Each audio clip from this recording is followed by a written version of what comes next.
Today, I'd like to talk about the Kilt tokenomics. Kilt is a complete layer 1 blockchain built on in the Polkadot ecosystem, and the topic of it is really cool, although not super well known, I guess, in the community. It's around self-sovereign identity. It's a really fascinating, interesting topic.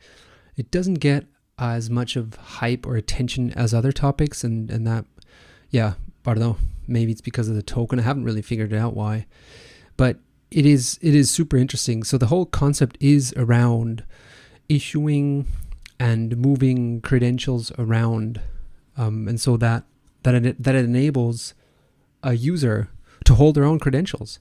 So maybe I'll start with a super simple example. Like your driver's license. You have your driver's license as a plastic card, and that works really well in the physical world. You can pull it out and show it to someone, and then the person looking at it, he'll be like happy to see it, and probably and be like, fine, maybe check the number or something like that.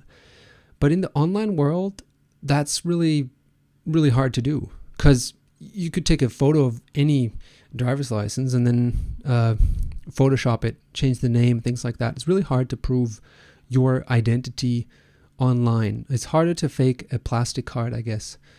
So this whole SSI, self-sovereign identity concept, is the idea is like to make it even safer. So we have 3 roles. I'll start with 2 here. We have the claimer. That's like some user like me who, let's say, maybe want to apply for an apartment that I want to rent. And the landlord, he wants to see like my bank details and see that I have sufficient funds to pay the rent and all that kind of stuff.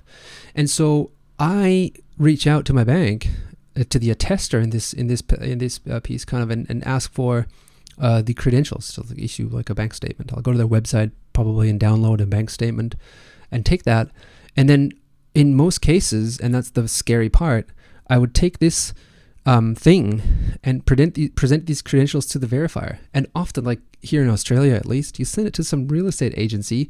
They have not the faintest idea about IT, and you send them your bank details as a PDF, and they store them somewhere, God knows where. You've got no idea. So the stuff is probably lost somewhere, and it has all your details on it. So kind of scary. So the scenario is that we could do all this digitally. And the thing is, we've got this attester. The attester gives you this credential in a digital form. You store it in your own wallet, and then you can present it to the verifier without giving him a physical copy. You can kind of show him that thing, and they can see it. So they would even request it, right? So I'm applying for real estate, and I might have all these credentials in my wallet, like my rental history, the bond that has been deposited, maybe my funds and all that kind of stuff. And then the verifier, like the agent or the real estate, the landlord, they would request that from me. I'll just send them a link to my wallet. They can look into it for once and see that all that is legit. And then that's good. They don't have access to these documents anymore. They don't have them. They just see that I'm the guy that presented them that. And the thing that kind of closes the loop now, obviously, is the blockchain. And in this case, the Kilt protocol. So what both of these parties like do, the attester and the verifier, the attester, when they issue this bank statement to me, they do create like a hash of the credentials and store that on the blockchain, right? They say like, okay, this is this guy's driver's license or bank details, and they store a hash of that on the blockchain in this credential store. And this thing is then signed by this attester's ID, private key. And so this guy on the other side, the verifier, when he wants to see if this is all legit and the bank has really issued these credentials, he can just look that up in the credential store and verify these credentials and see, because he can see on the blockchain the public key of this attester, so he can use the public key to really verify if it was actually signed by the attester's private key, right? So you might need to look into public-private key stuff if you really want to fully understand it. I'll link the article below where I have a link and an explanation to that.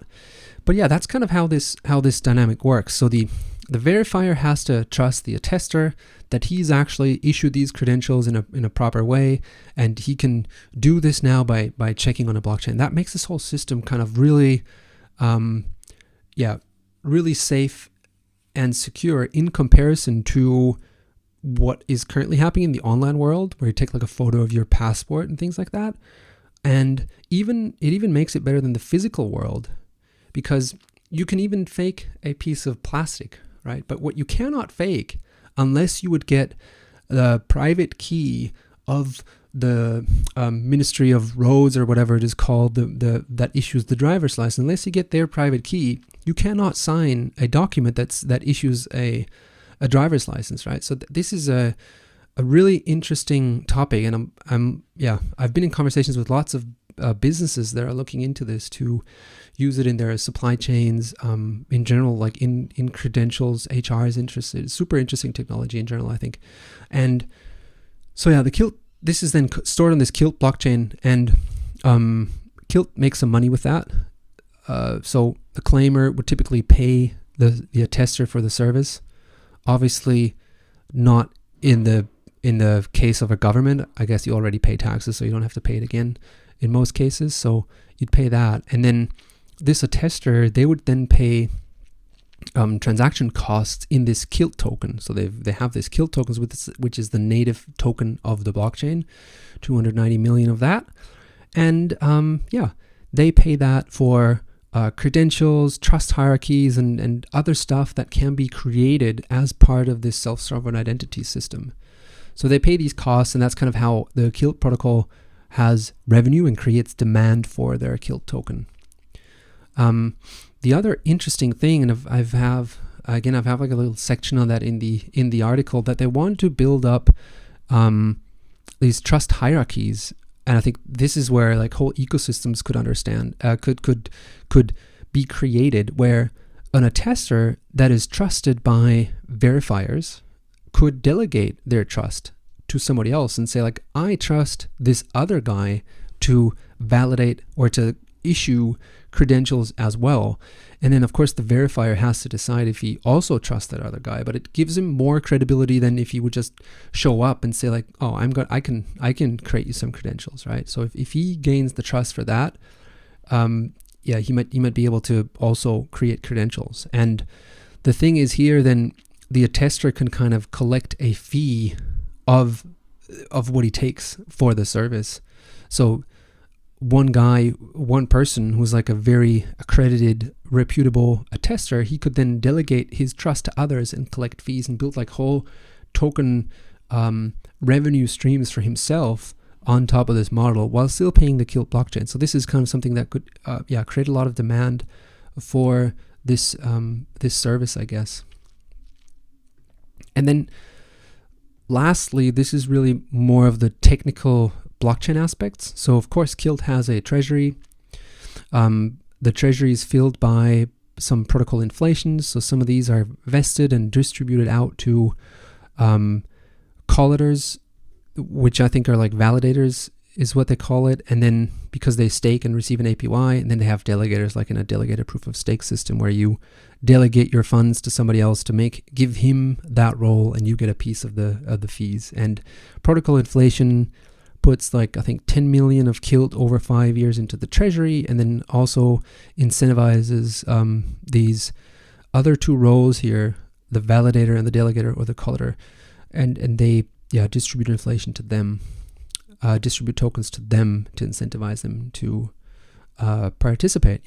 And then there's a community, and the community, that means Kilt holders, people who hold Kilt, I think they can vote on the usage of the treasury in the ecosystem, to incentivize protocols to be built on this. And that's really the idea that they have. So they try to be the foundation for this and enable this functionality of claiming, attesting, verifying, building the foundation so that other applications can build their functionality on top of it. And that could be like whole, HR systems. It could be systems that that like an Upwork, they could maybe collect data from the people who have completed jobs and could then attest that they have successfully completed that job. And then a claimer like me, a freelance graphic designer maybe, could present that credential to new clients. And because it's on the blockchain, it's kind of really something that is proven and can be verified.